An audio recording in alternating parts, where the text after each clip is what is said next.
welcome to tonight's Roundtable. I'm Kate Burnham, the Superintendent of the Lunenburg Public Schools.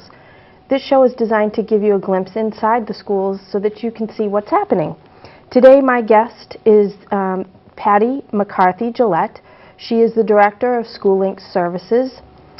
She facilitates the Lunenburg's Coordinated Community and Family Engagement Program. That's a mouthful. That is a mouthful.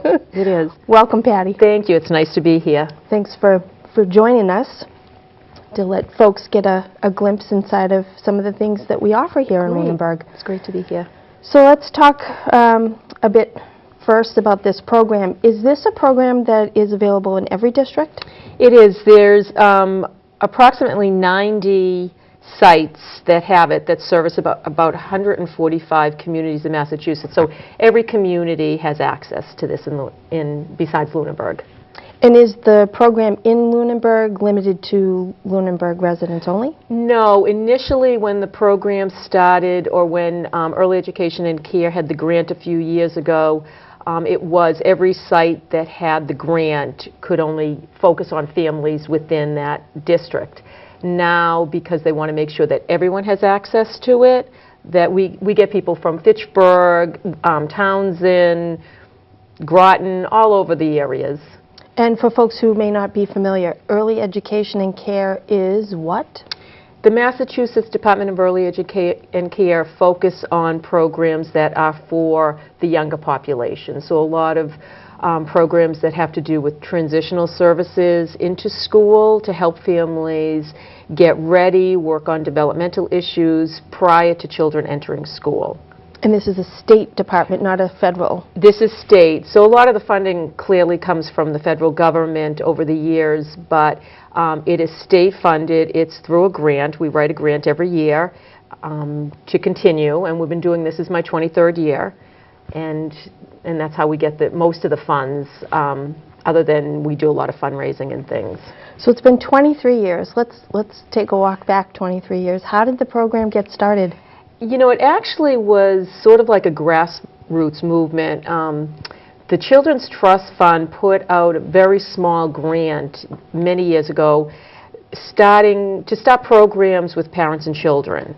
More like a playgroup type of concept that parents would come together and, learn from each other, network, because people, sometimes live in isolation, and it's hard when you're a parent, especially if you're a new parent. And a group of professionals in this community got together and wrote the grant, a mini grant, and they were funded.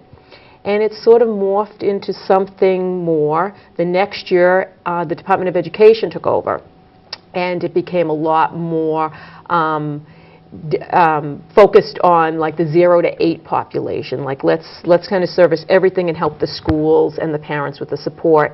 And that's when I was hired by the Board of Directors. We formalized a Board of Directors, and once again it was principals, it was business leaders, church leaders in the community that really felt like we have to work together.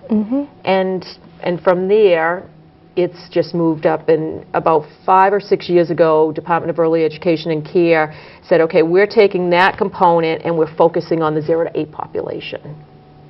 Okay. So what would you say is the purpose of the program?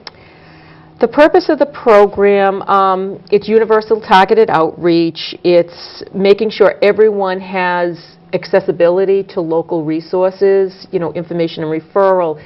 It's hard to be a parent. It's hard to know when you move into a community what resources are available, public and private resources, business resources. It's to strengthen families to know that you're not in isolation, that it is a community that we really all are trying to raise our children together. It's about school readiness, making sure that parents are aware of, what's needed to start the whole process, maybe at preschool and then move your way up. And it's support, it's linkages. Sounds pretty comprehensive, actually. It's very comprehensive. We do a lot of, things around literacy, financial literacy, literacy with reading. We do it through different programs that we have. We do ages and stages testing, developmental screenings to help the school that if people need some resources or they need to, look at maybe some things that might not be typical in children their age, and then we make the referrals. It's a phenomenal service to have for families in town. And it's all free. Yeah. It's all free. So who is eligible to participate? We know that, you don't have to be a Lunenburg resident, but are there any other parameters around who is eligible? Families within, our priority is to families in Lunenburg, only because now every community has something that's similar to this. So, if we have too many people, we have to prioritize. But it's for families with children 0 to 8. Now, families made up of different, different types of makeup right now. Mm-hmm. So we have some grandparents that are raising children, or they are the predominant caretaker, so they come to our groups with the children. We have a lot of dads that come, so it's made up of different types of family units right now. And basically that's it. If you have a child 0 to 8 and any type, we have children that have special services who come. They may bring their ABAs with them also. We have typical children that come. It's anyone, open to anyone. Okay. So how many families are participating this year, and is there a typical number of families that you see annually? Well, we have different programs. So one of our main programs is the Parent and Child Interactive Program, and we meet 3 times a week. Mondays, we co-sponsor it with the Lunenburg Library, which is fantastic. So we meet at their location. It's completely literacy-based. Tuesdays and Fridays, we meet here at the T.C. Passio School, and it's more of a curriculum as it would be in a preschool. We have circle time, we have a craft time, we have STEM time, financial literacy time. So it depends on what program. So for our Parent and Child program, we can get anywhere from 10 to 18 families attend each day. Because there's no prior registration and there's no commitment, you don't have to sign up for certain number of weeks. You can just come. It's a drop-in. It can fluctuate depending on the weather, depending on the time of year. The flu's hit us hard this year, so sometimes it's slower. We follow the school calendar, so we're closed on snow days, we're closed on school vacations. In the summer, we do some programs that are not based here. They might be based at the local playground. If we do a field trip, we may get anywhere from 15 to 30 families. If we do a parent education program, we might get anywhere from 5 parents to 50 parents. So it really depends. We have a lot of different programs that we run. And once again, they're all free, with the exception of when we do a field trip, we have to use a separate account. That's not paid for with the grant. I have a separate fundraising account that we use to help parents get to that. So it really depends on what program. It sounds like there are a lot of options. There are quite a few options that we have. So let's talk again about funding. You mentioned that there's a separate fundraising effort. Right. And it's also funded through the state through the early education and care. So the program that's funded through early education and care provide the Parent and Child Interactive Program, provide us doing the ASQ, the Ages and Stages questionnaire, parent education, financial literacy, information and referral, our linkages to our other partners under EEC, which would be Child Care Resources and Early Intervention. But we've always provided extras that the grant can't fund. It's just not in the grant guidelines. And we started this from the beginning, a fundraising account that we have through the town. And, there's guidelines to that, how we use it. But we used to do golf tournaments. We've done the Dr. Seuss Cat in the Hat breakfast every year, and it's to raise money to be able to provide families with opportunities to go to places that they may not be able to go to because of the funding. It's expensive to go to museums, so we've tried to raise this money to help offset the cost of that for families. Next month we're going to Davis Farmland, and we typically have 40 families that attend that. Wow. So, we help families with that. We've gone to the Fitchburg Art Museum. We go to the Children's Discovery Museum in Acton regularly, to the point that they've actually donated a family pass to us because we were going so great. often. And that's about the linkages. We are so fortunate to have so many people in this community and surrounding communities that are so generous to us through food, through clothing, through passes, that it's helped us help families. So let's talk a little bit more about that. Who would you say are your strongest partners in this effort? Well, locally within the town, the Hannaford's Market's great to us. They've given us a lot. When we were having the Cat and the Hat breakfast, they would pretty much supply us with a lot of the food. The Lions Club makes donations to us regularly of food that we use at our parent and child program. And if there's a case with a family that might fall on difficult times, we've been able to help them with that. Different groups in town have given us a lot of toys and clothing, all new, that if a family's having difficulty around the holiday time or any other time of the year, we're able to make a small donation to them, help them with that. The Children's Discovery Museum in Acton, as I said, gave us the pass.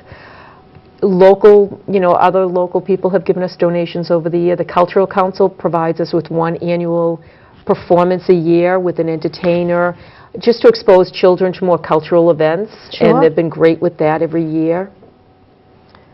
If somebody in the viewing audience wanted to make a donation, what steps should they take? Well, one, I would gladly accept it. They could contact us at the office, and we would set it up, how they would, want to give that to us in-kind donation, which those are always great too.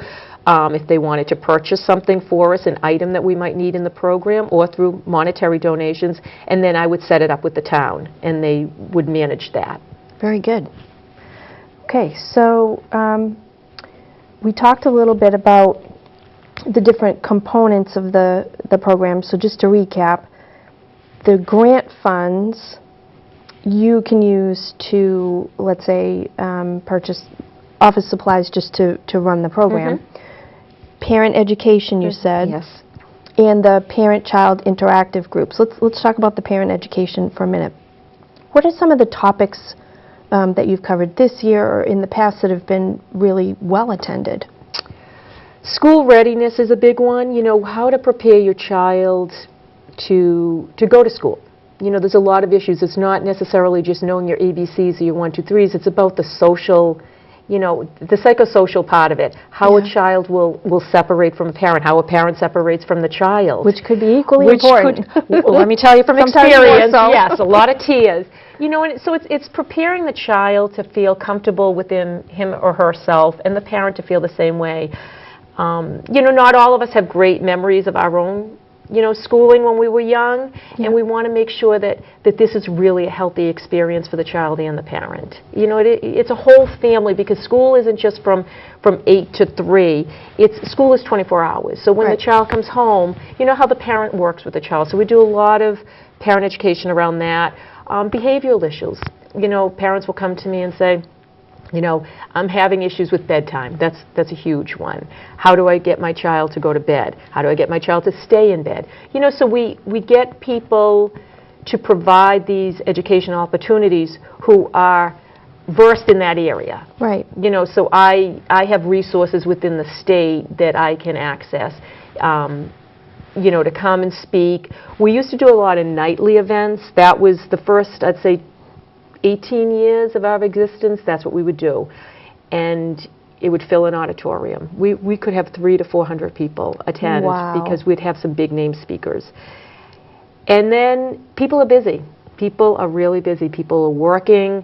People have sports. People have other activities. People have a life. It's hard to get out at night. So we're trying to find other ways to make sure the message gets across. So last year we had done, we provided a workshop and a fair that it was taped, and parents could watch it online. So it's a way to get information without having to go out. We do more parent cafe concepts, that during our parent-child program we have speakers come in and do little snippets, a 20-minute snippet during the group. So they're captive audiences. The children are off playing, the parents are there, and it's quick. and they can ask questions of the person who has the expertise in that area. If they want more, we can bring more. So those are the biggest things: the school readiness, the behavioral issues, how to access services. You know, how do I have a child that I have a concern about. I have a family member I have a concern about. It doesn't necessarily be your child. Right. Who do I call? How do I reach out? How do I know how to go through the referral process? We've had people from the school come and go over that, like what's the referral process if you're, you know, you need to look for services for your child. STEM's a big component of our parent-child program, so we have a specialist who comes in, a retired teacher who's phenomenal. These are some of the activities we make during STEM. And STEM, for those of you who don't know, is science, technology, engineering, and math, which is huge now. Yep. You know, so we do a lot of focus around that. So let's talk about some of the projects. Do they do this during a structured time, or is this part of the interactive play group? This happened to be from last week, and it was during a structured STEM event on the senses. So we did a few of the senses, and next week we'll do the rest of them. And so they're just things that parents can make at home. I made these myself, so they're not really great. But so it's a pair of binoculars, you know, just taking two paper toilet rolls and putting some tape around it, and the child can, you know, pretend that they're using binoculars. Very nice. You know, for your senses on, we used to make these when we were little, when you put one object on one side, one on the other, and the sense of it looks as though the shamrock is in the pot of gold. And then the good old-fashioned telephone, which we all made as children just using 2 paper cups and a string. And it does work. And it does work because Dr. Burnham uses it in her office now. You know, and they're also, not only is it great for a child to use their creativity, it's inexpensive. It's things, we want parents to know you don't need iPads, you don't need cell phones, you don't need electronics. You can take things that are at home and turn them into toys. Turn them into fun, interactive activities. It's a learning process. It's a fun process. It's a way for the children to live outside the box and say, I can pick anything up. And this is STEM, because it is STEM. And it's imagination. It's clearly, so much of the transition today with kiddos being wired, having devices and whatnot, it seems that they've gotten far away from imaginative play. And that's important to us, that children are children first. And parents should have the opportunity to just enjoy that. Just to engage with your children and enjoy everything a child has to offer. And the children, when I'm in group, they come out with the best statements. They come out with the best ideas of how they can do things. They even take the things that we make, and we just give them samples, and they go with it. And they're amazing to watch, and it's exciting, and it's great for the parents to see that they don't always have to give direction. Let the child just go. And it's wonderful. You know, we have the best job because we get to work with children. We don't allow electronics in our rooms, so parents have to shut their phones down when they come in because it's total engagement. Yep. And our room is set up that there's a section for STEM, there's a section for crafts, there's a section for literacy, there's free play because that's so important. And we also offer snacks, which the kids love. That's the first table they hit. But it's just an experience for them, and it makes them feel comfortable, and it teaches them that it's, you know, you're going to meet different types of children. Sure. No one looks alike, no one acts alike, and these are your friends because you'll be going to school with them. Right. Oh, it makes me want to go back. I know. Come in anytime. We have a ball. We have so much fun. So let's talk about the parent-child interactive group. What does that look like? Well, that's part of what we were just talking about, the STEM. So that it's a drop-in. Again, you don't have to pre-register. You don't have to come every week. So we have families that never miss a week. They'll come all year long. We have other families that they may come once or twice a month. You can attend one week. So Mondays, it's open to everyone. That's at the library, so anyone can come to that. Then you choose a Tuesday or a Friday, and it's 9:30 to 11:30. And basically, we follow a curriculum for the kindergarten curriculum through DESE, so that we just have some structure. Sure. And there's a time for craft, there's a time for STEM, there's a time for literacy, and then there's a big chunk of it is for free play. And it gives parents an opportunity to meet other parents who they will be living in this community with. And they chat about different issues. We might start, talking about a different issue that one child might be having, because it will help other parents. Sure. Making connections. We have a board set up that has all information and referral. We always have articles. Anytime there's something the state puts out, we make sure it's there for the parents to read, and if they want further information, we make sure we get it. Again, I said it's a mix of, we have grandparents there, we have fathers there, we have mothers there, we have a few au pairs there, and it's just a nice mix of families. And you can come and go, so you don't have to stay the full 2 hours. There's some families that, come a certain time, their child's not quite ready to sit for that 25 minutes of circle time and listen to stories, and so they leave then. So you're not committed to being there the full 2 hours. Good to know. So we've covered an awful lot of ground. Talk to me a little bit more. You mentioned referral to other services. So let's just go back and circle around on that one again. What other services might you refer families for? A lot of the referrals first come from the ASQ, which I talked about earlier. It was the Ages and Stages questionnaire, because that is just a questionnaire to see developmentally where your child is. We also give a free prize to the child for completing a free scholastic book, once again tying in literacy, which we try to do every time we do anything. And so referrals might come out of that to either early intervention, if the child's younger than 3, or to special services here in the Lunenburg school system. We get referrals a lot over the phone. People will call up and say, I'm having an issue with affordability of fuel. I'm having a hard time heating my home. So I will put them in touch with, or make the connection myself to Unitil, or, to a gas company. So we try to set up networks with all the different surrounding businesses and state programs, so that when we make a referral or walk the family through the referral, that we make sure that they're getting what they need. So it's not just limited to educational types referrals? No, we've had families call about looking for special housing, maybe Section 8 housing, or looking for, as I said, the fuel, or they've fallen on difficult times and they may need some help with groceries, with food. We have a wonderful food bank here in town that has helped many, many people. Really, if anyone has an issue that they feel like they don't know where to turn, we're hoping they call us and we can at least find the information that they need. Sure. We may not be able to provide the service, but we will hopefully provide a linkage to the person or place that can. That's great. So 23 years. 23 years, yes. And it was just... I imagine that the program's changed a bit over time. It has. Demographically, it's changed. Our community was more of a, 23 years ago, not quite a farm community, but it was quite different than it is now.